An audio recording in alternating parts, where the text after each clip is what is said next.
Hi guys, welcome to Yes. IMO. Welcome MG and SK. Hello. ரொம்ப நாள் ஆச்சு. First ஓடி நம்மளால வீடியோ பண்ண முடியல ஆக்சுவலி. பயங்கரமா இருந்துச்சு ஃபர்ஸ்ட் ஓடி. நீங்க எல்லாரும் பார்த்துருப்பீங்க. ஸோ நம்ம எக்ஸ்பெக்ட் பண்ணாத விஷயம் நடந்துச்சு. ஏன்னா விராட் கோலிக்கு இன்ஜுரின்னு நமக்கு ஆக்சுவலி தெரியல. பட் இருந்தாலும் விராட் கோலி இன்ஜுரினால ஒரு சான்ஸும் எஸ்எஸ்வி ஜெய்ஸ்வால் கிடைச்சது. ஸோ ஒரு நல்ல மேட்ச் பார்த்தோம் நம்ம.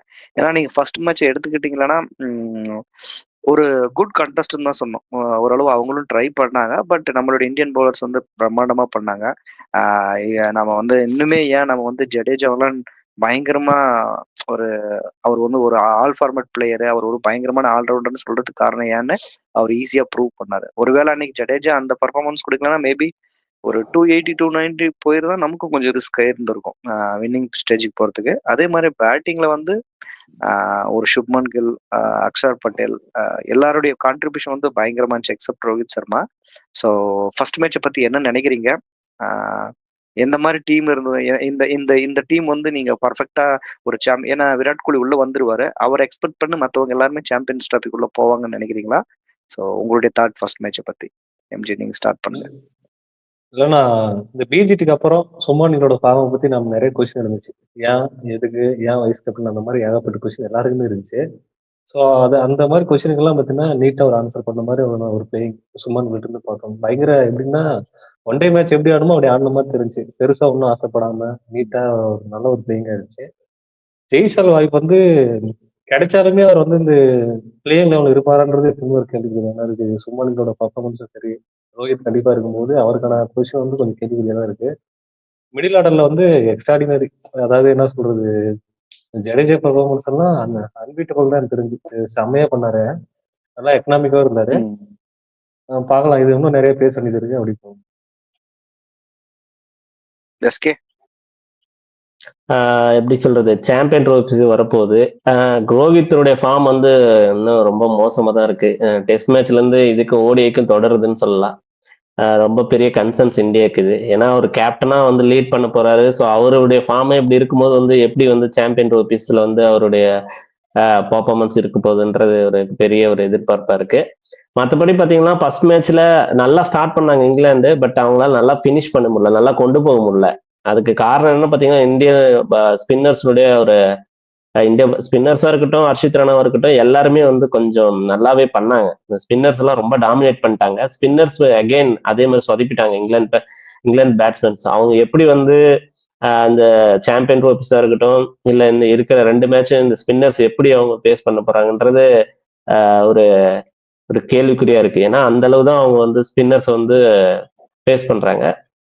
மற்றபடி பாத்தீங்கன்னா சுபம் கில்லா இருக்கட்டும், ஸ்ரேயஸரா இருக்கட்டும், ஒரு டீசெண்டா ஒரு நல்ல ஒரு ஓடிஐ மேட்ச் பார்த்த மாதிரி இருந்துச்சு. அவங்க 2 பேருடைய பேட்டிங் பார்க்கும்போது ஒரு நல்ல மேட்ச் தான் இருந்துச்சு ஃபர்ஸ்ட் மேட்ச்.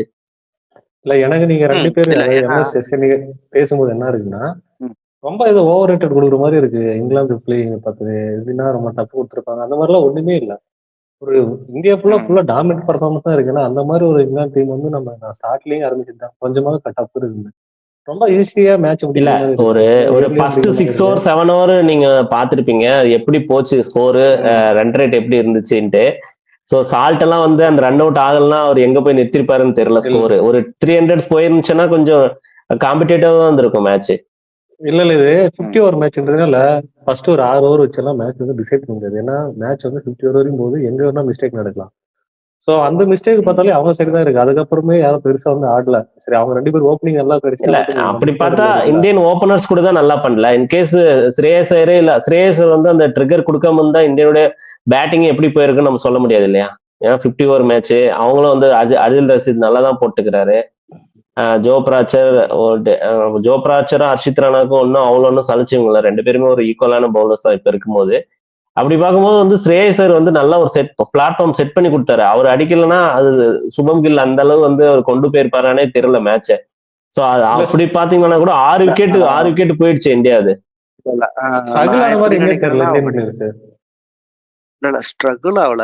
பட் என்னன்னா அவங்களுடைய ஓப்பனிங் சூப்பரா அமைஞ்சிச்சு. ஐ திங்க் ஒரு 10 ஓவர் 12 ஓவர் ஆடினாங்க. ஒரு 60+ ஒரு சூப்பர் பார்ட்னர்ஷிப் கிடைச்சி அதை கரெக்டா அவங்க மிடில் ஆர்டர் யூட்டிலைஸ் பண்ணிக்கல. அது ஒண்ணு. அதே மாதிரி இப்போ வந்து 19க்கு 2 இருந்தோம். ஸோ ஒரு 250 மாதிரி ஒரு டார்கெட்ல 19க்கு 2 வரும்போது ஏன்னா விராட் கோலி இல்லை உங்களுக்கு. அந்த மாதிரி இருக்கும்போது ஒரு கொஞ்சம் டஃப்பா இருந்திருக்கும்னு ஃபீல் பண்ணோம். பட் அவங்க மோஸ்ட்லி 90% நம்ம தான் டாமினேட் பண்ணோம் மேட்சை. ஒரு 10% அந்த ஸ்டார்டிங் மட்டும் அவங்க கொஞ்சம் டாமினேட் பண்ணாங்க. பட் அந்த டாமினேஷன் எடுத்துக்க முடியாது. பட் 90% நம்ம தான் டாமினேட் பண்ணோம். அது கண்டிப்பா அக்செப்ட் பண்ணுங்க. ஏன்னா நம்ம இங்கிலாந்து டீம் இந்தியாவுக்கு வரும்போது நம்ம எக்ஸ்பெக்ட் பண்ணது என்னன்னா, இது வந்து ஒரு குட் கண்டெஸ்டா இருக்கும்னு நினைச்சோம். T20 இருக்கட்டும், ODI இருக்கட்டும். ஏன்னா அவங்க வந்து ஒரு நல்ல டீமு. ஒரு ஒரு அந்த பேஸ் பால் அந்த மாதிரி டெக்னிக்லாம் வச்சிருக்கிறனால ரொம்ப சூப்பரா ஆடுவாங்கன்னு நினைச்சேன். பட் அத அப்படியே அவங்க நொறுக்கிட்டாங்க. ஒரு பங்களாதேஷ் எப்படி ஆடுவாங்களோ அதே அளவுக்கு தான் ஆடிட்டு இருக்காங்க. அது செகண்ட் கன்சர்ன். பட் நம்ம டீம்ல வந்து இப்போதைக்கு வந்து ஒரு பயங்கரமான எக்ஸ்பெக்டர்னா, ஐ திங்க் இந்தியன் ஓவரால் டீம்ல பேட்டிங்ல பார்த்தீங்கன்னா, ஸ்ரேயஸ் ஐயர் தான். ஏன்னா, அவரு ஆடின ஷாட்ஸ் எல்லாமே கண்ல ஒத்திக்கலாம். அந்த அளவுக்கு ஆடினாரு. ரொம்ப பிரமாதமா ஆடினாரு. ஒரு விராட் கோலி இல்லன்றது உங்கனால நீங்க அத அன்னைக்கு விராட் கோலிய நீங்க நினைக்கவே இல்ல. அந்த அளவுக்கு ஒரு பெர்ஃபார்மன்ஸ் குடுத்தாரு. அதே மாரி சுப்மன் கில்லும் நம்ம சுப்மன் கில்ல வரிசையா நம்ம அந்த அவர் சரியில்ல, சரியில்லன்னு சொன்னதுக்கு என்னன்னா, அவர் இந்தியன் கிரவுண்ட்ல எப்பவுமே கிங் தான். இந்தியன் கிரவுண்ட்ல அவர நமக்கு பிரச்சனையே இருந்ததில்ல. அவர் நம்ம செனா கண்ட்ரீஸ்ல மட்டும் தான் அவர் நமக்கு பிரச்சனையா இருக்காரு. நம்ம இந்தியன் கிரவுண்ட்ல அவர் என்னைக்குமே வந்து குறை சொன்னதே கிடையாது. அவருடைய ஆவரேஜும் சரி, அவரோட பேட்டிங், அந்த செஞ்சுரி, அந்த 50ஸ் எல்லாமே பார்த்தீங்கன்னா, இந்தியாவுல வந்து மாஸ் தான். ஒரு விராட் கோலிக்கு அடுத்து ஏன்னா 58 ரன் ஆவரேஜ் வச்சிருக்காரு. ஸோ அதெல்லாம் சாதாரணமான விஷயம் இல்ல. ஸோ அப்படி பார்க்கும்போது பயங்கரம். ஆனா நம்மளோட ஒரே ஒரு பிரச்சனை என்னன்னா, டாப் ஆர்டர். இப்போ வந்து நாளைக்கு விராட் கோலி வந்துட்டாருன்னா, கண்டிப்பா எஸ்எஸ்வி ஜெய்ஸ்வால உட்கார வைக்க போறாங்க. ஸோ நமக்கு நம்ம 2023 வேர்ல்ட் கப்புக்கு நம்ம வந்து ஃபைனல் வரையும் போனதுக்கு முக்கியமான காரணம் ரோஹித் சர்மா ஒண்ணு. ஏன்னா, அவர் வந்து அந்த இனிஷியல் டெஸ்ட்ரக்டிவ் வந்து நமக்கு வேற லெவல் பூஸ்ட்டா இருக்கும். ஆனா இன்னைக்கு வந்து அவருக்கு சுத்தமா படமாட்டேங்குது. அதே மாரி அர்ஷித் ராணாவ பத்தி நீங்க சொன்னீங்க. அர்ஷித் ராணா நல்லா போட்டாரு. பட் கொஞ்சம் லிட்டில் பிட் எக்ஸ்பென்சிவ். அவர வந்து ஒரு வேள அவர டீகோட் பண்ணிட்டாங்கன்னு வச்சுக்கோங்களேன். இவரு இப்படிதான்ட்டு அதுக்கப்புறம் கொஞ்சம் ஸ்ட்ரகுள் ஆகுறதுக்கு நெறைய சான்ஸ் இருக்கு. ஏன்னா, அவர் ரொம்ப த்ரெட்னிங்கா இல்ல. கிளியரா இன்டர்வல்ல நல்ல விக்கெட் விழுந்துச்சு. பட் அதே மாரி லிட்டில் பிட் எக்ஸ்பென்சிவ். இன்னொரு கன்சர்ன் நமக்கு நம்ம ஜடேஜாவ அதிகமா எக்ஸ்பெக்ட் பண்ணல. இவர் சூப்பரா பண்ணுவாருன்ட்டு. குல்தீப் யாதவ ரொம்ப நம்புனோம். குல்தீப் யாதவும் அன்னைக்கு எக்ஸ்பென்சிவா போயிட்டாரு. அத நான் தவிர்த்து பார்த்தா, பேட்டிங்ல வந்து நமக்கு அக்ஸர் படேல் வந்து வேற லெவல் பண்ணிட்டாரு. 47க்கு 52 அன்எக்ஸ்பெக்டட். ஏன்னா, அவர் வந்து ஒரு ஸ்ரேயஸ் அவர் அடுத்து இறங்குன உடனே ராகுலுக்கு முன்னாடி இறங்குன உடனே நான் கொஞ்சம் ஷாக்கா தான் இருந்தேன். எதுக்கு ஸ்ரேயஸ் இவரு அக்ஸர் பட்டேல இறக்குறாங்கன்னு சொல்லிட்டு. பட் அவரோட பெர்ஃபார்மன்ஸ் வந்து வேற லெவல்ல இருந்துச்சு. இந்த மாரி நம்ம சைடு பாசிட்டிவும் இருக்குது, நெகட்டிவும் இருக்குது. ஆனா செகண்ட் மேட்ச்ல இப்போ கிளீனா விராட் கோலி வந்ததுக்கு அப்புறம் என்ன ஆகும்னா, டோட்டலா டீமே சேஞ்ச் ஆகும். எஸ்எஸ்வி ஜெய்ஸ்வால் வெளிய போயிடுவாரு. சுப்மன் கில், ரோஹித் சர்மா, ஒன் டவுன் இவரு விராட் கோலி, அடுத்தது வந்து ஸ்ரேயஸ் ஐயர், அதுக்கப்புறம் either Axar Patel or KL ராகுல் இப்படிதான் வரப்போகுது. ஸோ இது வந்து டீம் இம்பாக்ட் பண்ணுமா? இல்ல இதுதான் உண்மையான லைன் அப்ன்னு நினைக்கிறீங்களா? ஆக்சுவலா மிடில் ஆர்டர்ல எடுத்தீங்கன்னா ஸ்ரேயஸ் ஐயர் பயங்கரமான ஆவரேஜ் 50+ வச்சிருக்காருன்னு நினைக்கிறேன். ஃபார்ம் இல்லாம இருக்க மாட்டார். ஒரு பேட்டிங் ஸ்கில் அங்கேயே இருக்கு. ஸோ அதே மாதிரி பாத்தீங்கன்னா KL ராகுல் 50+ அவர் மிடில் ஆர்டர்ல. ஸோ அவரும் வந்து பாத்தீங்கன்னா மிடில் ஆர்டர் நம்ம ஸ்டாட்ஸ் வச்சு பார்த்தா பெருசா பிரச்சனை இல்லை. ரீசெண்ட் டைம்ல நம்ம பர்ஃபார்மன்ஸ் நல்லா தான் இருக்கு. எப்பவுமே இப்போ கொஸ்டின் என்னன்னா டாப் ஆர்டர் தான். இப்போ இந்த மாதிரி பிக் பிளேயர்லாம் எப்போ ஃபார்ம் வரான்னு தெரியாது. இப்போ ரோஹித்லாம் நம்ம பெருசா வந்து குறை சொல்ல முடியாது. ஏன்னா அவனால அந்த 50 வேர்ல்டு கப்ல ஒரு 5 செஞ்சுரி என்ன அடிச்சாரு தொடர்ந்து. ஸோ அந்த மாதிரி ஒரு பர்ஃபார்மன்ஸ் இருக்கிற பிளேயர் வந்து நம்ம வெளியே வச்சு உட்கார வச்சிட முடியாது. கோலியும் தெரியும் நம்ம அந்த T20 வேர்ல்டு கப்ல ஸ்டார்டிங் புதுசா ஆடாம பிக் கேம்ல என்ன இம்பாக்ட் கொடுத்தாருன்னு தெரியும். எனக்கு என்ன ஜெய்ஸோட பர்ஃபார்மன்ஸ் வந்து குறை சொல்ல முடியாது. பட் அவருக்கு வந்து ஸ்குவாட்ல இடம் இல்லைன்னு தான் தோணுது. ஏன்னா அப்படிதான் இருக்கு ஸ்குவாட பார்க்கும்போது. டாப் ஆர்டர் ஒன்றும் பெருசா கோலியோ ரோஹித் தவிர சீனியர் பிளேயர்ல இருந்து பர்ஃபார்மன்ஸ் கிடைச்சிட்டா டாப் ஆர்டரும் கிளிக் ஆயிரும். அக்ஷர் பட்டேல் வந்து பாத்தீங்கன்னா அப்படின்னா லாஸ்ட் ஒரு 5 ஓவர்ல இல்ல 2 ஓவர்ல இறக்கி விட்டு திடீர்னு ஒரு குயிக் வருது 4-6 கம்ப்ளீட் பண்ணி அந்த மாதிரி பிளேயர் கிடையாது.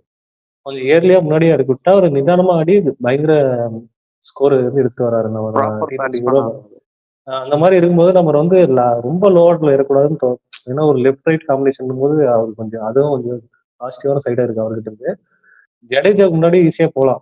நம்ம முன்னாடி போலாம். விக்கெட் ஏர்லியா வந்து அத்தி பண்ணிய கூட முன்னாடி போலாம். அவர் வந்து ப்ராப்பரான பினிஷர் கிடையாது. Axar Patel proper batsman use பண்ணலாம். பவுலிங் வைஸ் பாத்தீங்கன்னா சமி கிட்ட கூட பெருசா பர்ஃபார்மன்ஸ் இல்ல. நாம எதிர்பார்க்குற அளவுக்கு பர்ஃபார்மன்ஸ் இல்ல. அது ஒரு பெரிய சமி ஏமாற்றம். கொஞ்சம் டைம் ஆகும். ஏன்னா கிளீனா ஒரு வருஷம் இன்ஜுரிக்கு அப்புறம் வராரு. மேபி கொஞ்சம் டைம் எடுக்கும், இல்லைன்னு சொல்ல வரல.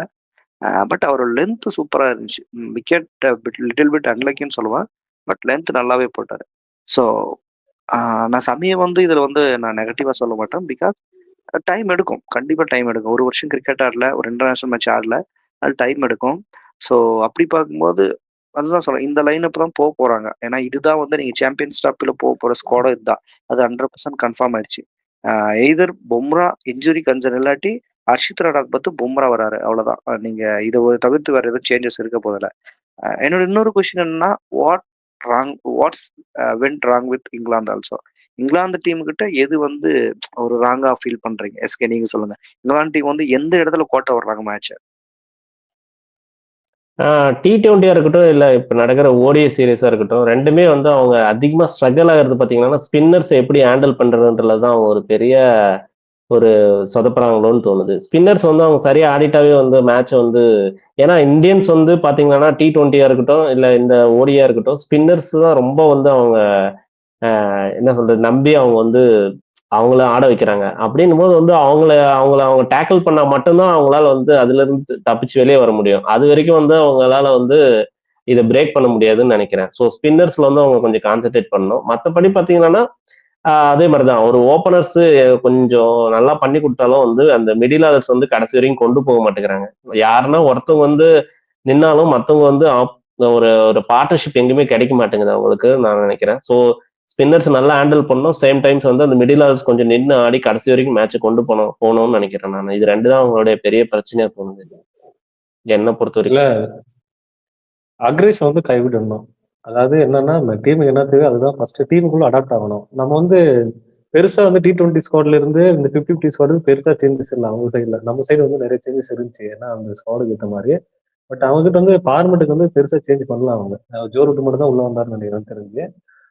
இந்த மேட்ச் எப்படி ஆகி போச்சுன்னா, பெருசா ரொம்ப ஷார்ட் ஓவர்ல ஆடுற மாதிரி தான். நம்ம ஸ்பின்னருக்கு மட்டுமே அவங்க ஹர்ஷித் ராணாக்கு விக்கெட் போகும்போது 3 விக்கெட் அவருக்கே கிடைச்சிச்சு. அடாப்ட் ஆகி ஆடணுன்றது, ரொம்ப அக்ரெஷனா போடாம மேட்சுக்குள்ள அடாப்ட் ஆகி ஆடினா குவாலிட்டி இருக்கு. அது வந்து பர்ஃபார்மன்ஸ் வெளிப்படுத்த நல்லா இருக்குன்னு தோணுது. இந்த ஸ்குவாட வச்சுட்டெல்லாம் சாம்பியன் டிராபி போனாங்கன்னா ரொம்ப இன்னொரு கஷ்டம். விஷயம் என்னன்னு பாத்தீங்கன்னா, இப்போ கண்டினியூஸா வந்து ஜாஸ் பட்லருடைய கேப்டன்ஷிப் வந்து ரொம்ப மோசமா போயிட்டு இருக்கு. ஸோ இந்த சாம்பியன் ட்ரோபிஸும் வந்து இதே மாதிரி போயிடுச்சுன்னா கண்டிப்பா அவர் கேப்டன்ல இருந்து ரொம்ப அவரு இப்போ கேப்டன்ஷிப் அந்த அது ரொம்ப ஒரு பெரிய அவருக்கே ஒரு பிரச்சனையா அமையும் அது. ஸோ இது இந்த இன்கேஸ் சாம்பியன் ட்ரோபிஸ் நல்லா பண்ணலாம், கண்டிப்பா ஒரு கேப்டன்ஷிப் விட்டு போக வேண்டிய சுச்சுவேஷன் தான். ஏன்னா இது வந்து நாளைக்கு மேட்ச் வந்து கட்டாக்ல நடக்குது. பேட்டிங் பாரடைஸ், அதாவது பேட்டிங்க்கு பேர் போன ஒரு கிரவுண்டு. எம்ஜி சொன்ன மாதிரி கொஞ்சம் ஓவர் அக்ரெசிவை குறைச்சிட்டு கொஞ்சம் டெக்னிக்கலா ஆடினாங்கன்னா ஒரு நல்ல காம்படிட்டிவ் கொடுக்கலாம் அப்படின்னு நினைக்கிறேன். ஸோ நாளைக்கு மேட்சை பொறுத்த வரைக்கும், ஏன்னா நாளைக்கு நம்ம வின் பண்ணா சீரீஸ் வந்து ஓவரால் சீரீஸ் வின் பண்ணிடுவோம். பட் இன்கேஸ் அவங்க வின் பண்ணிட்டாங்கன்னா தேர்ட் மேட்ச் வந்து பயங்கர இம்பார்ட்டன்ட் ஆகும். So what's your opinion on next match? நாளைக்கு மேட்ச் நீங்க என்ன நினைக்கிறீங்க? யார் சைடு போகும்னு நினைக்கிறீங்க?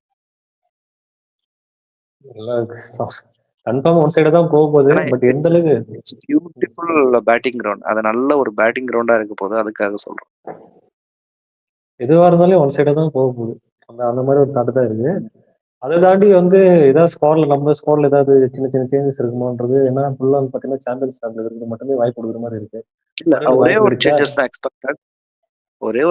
எக்ஸ்பெக்டட். விராட் கோலி உள்ள வராரு, எஸ்எஸ்சி ஜெய்சோல் உட்கார போறாரு. ஐ திங்க் அது மட்டும் தான் நினைக்கிறேன். அதை தவிர்த்து இருக்காதுன்னு நினைக்கிறேன். அவ்வளவுதான். பாத்தீங்கன்னா வருண் சக்கரவர்த்தி வாய்ப்பு இருக்குமா? ஏன்னா அவரோட ஸ்குவாட்ல இருக்காரு. ஒரு 2 சேஞ்சஸ் வந்தா ஒருவேளை குல்தீப் இல்ல ஒரு யாராவது உட்கார வச்சு வருண் சக்கரவர்த்தி செஸ் பண்ணவும் சான்ஸ் இருக்கு. அதை தவிர்த்து பாத்தீங்கன்னா விராட் கோலிக்கு சான்ஸ் இருக்கு. ஏன்னா விராட் கோலி வந்து இன்ஜுரில இருந்து ஃப்ரீ ஆயிட்டாரு. அது ரெண்டை தவிர்த்து மற்றபடி எனக்கு தெரிஞ்சு பெருசா சேஞ்சஸ் இருக்காதுன்னு நினைக்கிறேன். வருண் கொடுத்தா இட்ஸ் குட் ஆப்பர்ச்சுனிட்டி அவர் ப்ரூவ் பண்றதுக்கு. ஏன்னா ஓடி சாம்பியன்ஸ் டிராபி ஸ்குவாட்ல ஆட் பண்ணிருக்காங்க. அப்படி இருக்கும்போது மேபி இட்ஸ் குட் சான்ஸ்ன்னு நினைக்கிறேன். ஸோ எஸ்கே நீங்க யார் பக்கம் போவீங்க நாளைக்கு போனா? நான் வந்து கொஞ்சம் காம்படேட்டிவா போகும்னு நினைக்கிறேன். யார் டாஸ் வின் பண்ணி யார் வந்து சேசிங் இருக்கிறானோ அந்த டீமுக்கு வந்து கொஞ்சம் சான்சஸ் ஜாஸ்தி இருக்குன்னு தோணுது. அப்படி பார்த்தா எந்த டீம்னாலையும் பேட்டிங் ஃபர்ஸ்ட் எடுக்கலாம் இல்லையா? ஸோ நான் இப்போதைக்கு நான் இந்தியாவுக்கு நான் ஃபேவரா சொல்றேன். இன்னொரு விஷயம் பார்த்தீங்கன்னா, இப்போ விராட் கோலி இன்க்ளூட் பண்ணலாம்னு சொல்றீங்க. கௌதம் கம்பீர் வந்து எப்படிப்பட்ட ஆளுன்னா அவர் அந்த லெஃப்ட் ரைட் காம்பினேஷனை நம்புறவர். இன்கேஸ் கோலி வந்து உள்ள வந்தாருன்னா ஃபுல்லா வந்து நீங்க அக்ஷர் பட்டேல் வரைக்கும் ரைட் ஹேண்டர்ஸ் தான் இருப்பாங்க. அது வந்து எப்படி வந்து அவங்க அதுக்கு ஏதாச்சும் ஆல்டர்னேட்டிவ் ஏதாவது ஐடியா வச்சிருக்காங்களான்னு தெரியல. அதுக்காக விராட் கோலி உட்கரைக்க மாட்டாங்க. மேபி நீங்க சொல்ற மாதிரி ஏதாவது சேஞ்சஸ் இருக்கலாம். பட் ஆனா விராட் கோலி அதுக்காக உட்கரைக்க மாட்டாங்க. அவருதான் இப்ப அந்த பேட்டிங் லைன் இப்ப சுமந்தாகணும், வேற வழி இல்ல. அவர் ஃபார்ம்ல இல்ல இல்லைன்னா இல்ல சாம்பியன்ஸ் சாம்பியன் ட்ரோபிஸ் இருக்கு, கண்டிப்பா வந்து அவர் இன்க்ளூட் பண்ணி தான் ஆகணும், அதுல மாற்று கருத்து இல்ல. நான் சொல்ல வந்தது என்னன்னா, அவர் கொஞ்சம் ஐபிஎல்ல இருந்து வந்து கம்பீர் வந்து கொஞ்சம் அந்த லெஃப்ட் ரைட் காம்பினேஷன் வந்து கொஞ்சம் பிலீவ் பண்றவரு. மேபி அப்படி இருக்கலாம். அப்படி பட் ஐ திங்க் யாருன்னாலும் வைக்கிறாங்களாம் so, கோலி வைக்கிறது அதனாலதான் வந்து அவருடைய அக்ஷர் பட்டேலே best வந்து format தான். 5th பிளேஸ்ல இறங்கினாரு.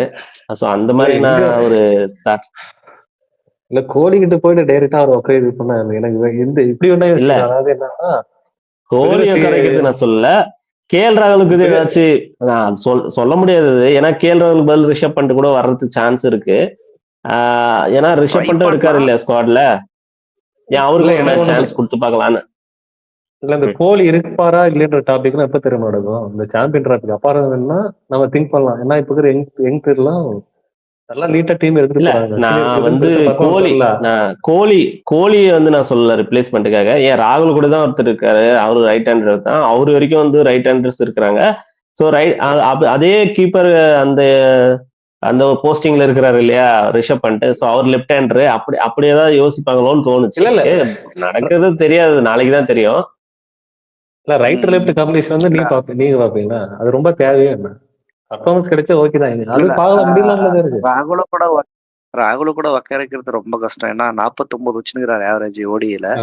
ஸோ அப்படி பார்க்கும்போது கஷ்டம் தான். பட் வில்சி நாளைக்கு தான் தெரியும் நமக்கு. பேட்டிங் பேரடைஸ்ன்னு கன்ஃபார்ம் ஆக தெரிஞ்சிச்சு கட்டாக் கிரவுண்டு.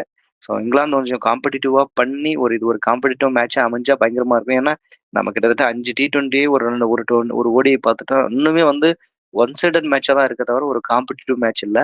ஸோ நம்ம பேசுன மாதிரி ஒரு நல்ல ஒரு காம்படிட்டிவான மேட்சா இருந்து அவங்க இம்ப்ரெசிவா ஆடினாங்கன்னா it will be good for us. ஏன்னா